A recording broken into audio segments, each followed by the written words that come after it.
Hi guys, welcome back to my channel. तो हम लोगों ने हमारे लास्ट लेक्चर में सिंपल एक्सटेंशन वाला जो टॉपिक था वो कवर किया था। आज हम लोग ट्रांसेंडेंटल एक्सटेंशन वाला टॉपिक करेंगे। ठीक है, तो इस टॉपिक के अंदर कुछ ज़्यादा चीज़ें तो नहीं है, बट जो इसकी डेफिनेशन है वो इम्पॉर्टेंट है, तो मैं आपको वही करवाऊँगी। ठीक है, इससे रिलेटेड वैसे तो जो क्वेश्चंस फॉर्म होते हैं वो इतने नहीं आते हैं एग्जाम्स में, बट स्टिल आप लोग को उसकी डेफिनेशन पता होनी चाहिए, तो हम लोग वो डिस्कस करेंगे। ठीक है, लेकिन ट्रांसेंडेंटल एक्सटेंशन की जो डेफिनेशन है ना, उसको पता करने के लिए, उसको समझने के लिए आप लोगों को एल्जेब्रिक एक्सटेंशन की डेफिनेशन पता होनी चाहिए। ठीक है, तो वैसे तो मैं इसको एक्सप्लेन करूँगी दोबारा, बट फिर भी मैं इसके ऊपर एक फुल फ्लेश लेक्चर बना चुकी हूँ पहले। उसका जो लिंक है वो डिस्क्रिप्शन बॉक्स में मैंने प्रोवाइड कर दिया है, तो आप लोग प्लीज़ रेफ़र कीजिए उस वीडियो को। पहले आप लोग एल्जेब्रिक एक्सटेंशन की डेफिनेशन समझिए, उसके बाद आपको ट्रांसेंडेंटल एक्सटेंशन की डेफिनेशन समझने में बहुत ईजी रहेगा। ठीक है, तो सबसे पहले हम लोग एल्जेब्रिक एक्सटेंशन वाली डेफिनेशन देख लेते हैं एक बार।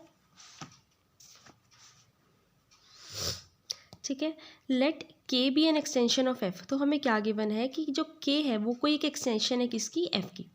N element a belongs to K is set to be algebraic over F if there exist elements alpha not alpha one up to alpha n where n is greater than equals to one of F not all zero. तो ये क्या बोल रहे हैं कि के कोई हमारे पास एक एक्सटेंशन है एफ की। हम लोगों ने कोई ए एलिमेंट लिया जो कि किस में से बिलोंग कर रहा है, के में से बिलोंग कर रहा है। अब ये एलिमेंट ए एफ के ऊपर एल्जेब्रिक तब होगा जब मेरे पास कुछ एलिमेंट्स एग्जिस्ट करेंगे, alpha naught alpha one up to alpha n, और ये सारे एलिमेंट्स किसके हैं, एफ के हैं। ठीक है, जितने भी एलिमेंट्स हम लोगों ने यहाँ पे लिए हैं, ठीक है, वो सारे, उनमें से कुछ ज़ीरो हो सकते हैं पर सारे के सारे वो ज़ीरो नहीं होंगे। ठीक है, और जब मैं ए को, जो के का एलिमेंट है, जब मैं ए को इन सारे एलिमेंट्स के साथ कम्यूट करवाऊंगी और एक पॉलिनोमियल बनाऊंगी, तो वो कुछ इस तरीके से बनेगी, that is alpha naught plus alpha one a plus alpha two a square plus so on till alpha n a raise to power n. ठीक है, तो ये क्या बोल रहे हैं कि जब हम लोगों ने इन दोनों को आपस में कम्यूट करवा के पॉलिनोमियल बनाई, ठीक है, तो अगर इस पॉलिनोमियल का रिजल्ट ज़ीरो आ जाए, मतलब जब आप लोग इसको सॉल्व करो तो अगर इसका आंसर ज़ीरो आ जाए, तो मेरे पास क्या होगा, जो ए है वो एल्जेब्रिक कहलाएगा एफ के ऊपर। ठीक है, तो हम लोग इसको इस तरीके से भी समझ सकते हैं, that is a belongs to K is algebraic over F if there exist a non constant polynomial P X which belongs to F X such that P a is equals to zero. तो ये क्या बोल रहे हैं, कहते हैं कि अगर कोई एक एलिमेंट ए है जो कि के में बिलोंग कर रहा है, तो ये जो एलिमेंट ए है ये एल्जेब्रिक होगा एफ के ऊपर अगर मेरे पास कोई एक नॉन कांस्टेंट पॉलिनोमियल का मतलब कि नॉन कांस्टेंट पॉलिनोमियल का मतलब जो कि कांस्टेंट नहीं है, जिसकी वैल्यूज हम लोग बार बार चेंज कर सकते हैं। ठीक है, अगर मेरे पास कोई एक non constant polynomial P x exist करेगी और वो पॉलिनोमियल पी एक्स किस में से आ रही है, एफ एक्स में से आ रही है, यानी कि एफ एक्स कोई एक सेट है पॉलिनोमियल्स का। तो ये क्या बोल रहे हैं कि एफ एक्स मेरे पास कोई एक सेट है पॉलिनोमियल्स का, जिनमें जिस सेट में से हम लोगों ने कोई एक पॉलिनोमियल पी एक्स ले ली जो कि एक नॉन कांस्टेंट पॉलिनोमियल है। तो जब मैंने पी एक्स में एक्स की जगह पे ए सब्सटीट्यूट किया, ठीक है, और ए सब्सटीट्यूट करने के बाद मेरे पास आंसर यानी कि रिजल्ट क्या आ जाए, ज़ीरो आ जाए, तब मेरा जो ए होगा वो क्या कहलाएगा, रूट कहलाएगा पी एक्स का। कैसे कि अगर सपोज मेरे पास कोई पॉलिनोमियल दे रखी है, ठीक है, उसमें मैंने एक एलिमेंट सब्सटीट्यूट करवाया, एक्स की जगह पे चेंज की उसकी वैल्यू, जब मैंने उसको सॉल्व किया तो मेरे पास ज़ीरो आ रहा है, यानी कि मेरा रिमाइंडर ज़ीरो आ रहा है। ठीक है, अगर रिमाइंडर ज़ीरो आ जाता है किसी चीज़ का, तो हम लोग यही बोलते हैं ना कि अगर वो जो चीज़ है उसके रूट होगी, यानी सपोज करो 4 है, ठीक है, वो 2 के टेबल पे जा रहा है तभी उसका रिमाइंडर ज़ीरो आ रहा है ना, तो इट मीन्स हम लोग यही कहेंगे ना कि जो 2 है वो 4 का रूट है। ठीक है, तो इसी तरीके से जब मैंने ए को सब्सटीट्यूट करवाया पी एक्स में, तब भी मेरा रिमाइंडर ज़ीरो आ रहा है, इट मीन्स जो मेरा ए है वो भी तो रूट होगा पी एक्स का। ठीक है, जिससे हम लोग ये बोल सकते हैं कि जो मेरा ए है वो क्या है, एल्जेब्रिक है किसके ऊपर, एफ के ऊपर। ठीक है, तो गाइस ये थी मेरी डेफिनेशन एल्जेब्रिक एक्सटेंशन की। अब हम लोग ट्रांसेंडेंटल एक्सटेंशन की देख लेते हैं। Extension that are not algebraic are called transcendental extension. तो मतलब वो एक्सटेंशंस जो कि एल्जेब्रिक नहीं है, हम लोग उनको बोलते हैं ट्रांसेंडेंटल एक्सटेंशंस।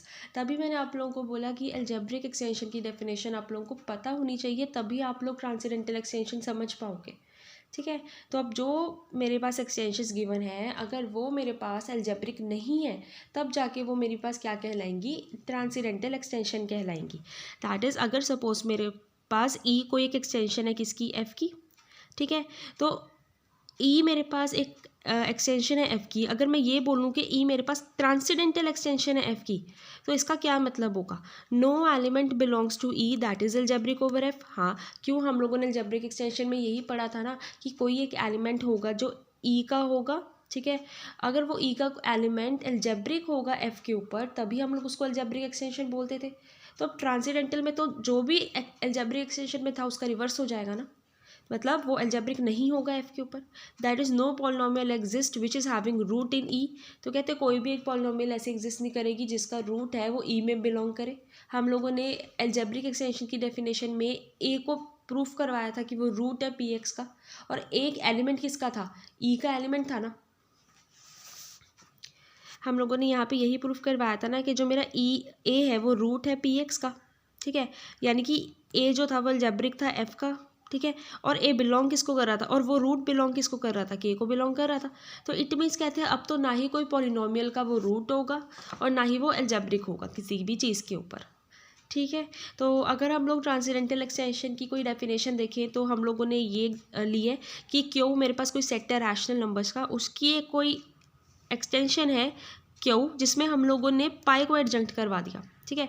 डेफिनेटली जो मेरा क्यू है वो सब फील्ड हो गया क्यू पाई का, ठीक है। तो अब कहते हैं कि ये जो चीज़ है एक ट्रांसीडेंटल एक्सटेंशन है, कैसे कि जो पाई है मेरा वो क्यू पाई में बिलोंग कर रहा है, लेकिन जो बेसिक जो नीचे सब फील्ड गिवन है ना उसमें वो बिलोंग ही नहीं कर रहा, मतलब जो बेस फील्ड है मेरी उसमें मेरा पाई है वो बिलोंग नहीं करता, इसलिए मेरे पास ये एल्जेब्रिक नहीं होगा। अब ये एल्जेब्रिक नहीं है तो इट मीन्स वो एल्जेब्रिक एक्सटेंशन नहीं हुई। अब एल्जेब्रिक एक्सटेंशन नहीं है तो वो क्या हो गई, ट्रांसीडेंटल एक्सटेंशन हो गई, ठीक है। तो गाइस हमें यही चीज़ बतानी थी यहाँ पे, और हम ये थी मेरी ट्रांसीडेंटल एक्सटेंशन की डेफिनेशन, ठीक है गाइस। तो आप लोग प्लीज़ इसको गो थ्रू करो। मेरे अभी तक जितने भी लेक्चर्स हुए हैं एडवांस अलजेब्रा में वो सारे के सारे प्लेलिस्ट में मैंने डाल रखे हैं, तो आप लोग हर लेक्चर का जो लिंक है आप लोगों को डिस्क्रिप्शन बॉक्स में मिलेगा, आप लोग प्लीज़ उनको रेफ़र करो। सेकंड चीज़, अगर आपको कोई डाउट्स आते हैं तो आप लोग कमेंट सेक्शन में पूछ सकते हो या फिर टेलीग्राम ग्रुप में भी पूछ सकते हो। मैंने जो लिंक है टेलीग्राम ग्रुप का वो भी डिस्क्रिप्शन बॉक्स में डाला हुआ है, आपको जो नोट्स हैं वो भी वहीं पर प्रोवाइड होंगे, ठीक है। मैंने यूनिट 1 और यूनिट 2 के जो नोट्स हैं वो प्रोवाइड कर रखे हैं। यूनिट 3 के नोट्स होंगे जो वो यूनिट 3 के जो नोट्स हैं वो मैं आपको प्रोवाइड कर दूंगी। हमारा सिर्फ एक टॉपिक पेंडिंग है यूनिट 3 में से, फाइनाइट फील्ड वाला, उसको कंप्लीट करने के बाद उसके नोट्स भी मैं आपको वहीं ग्रुप में दूंगी, ठीक है। तो okay guys, thank you so much.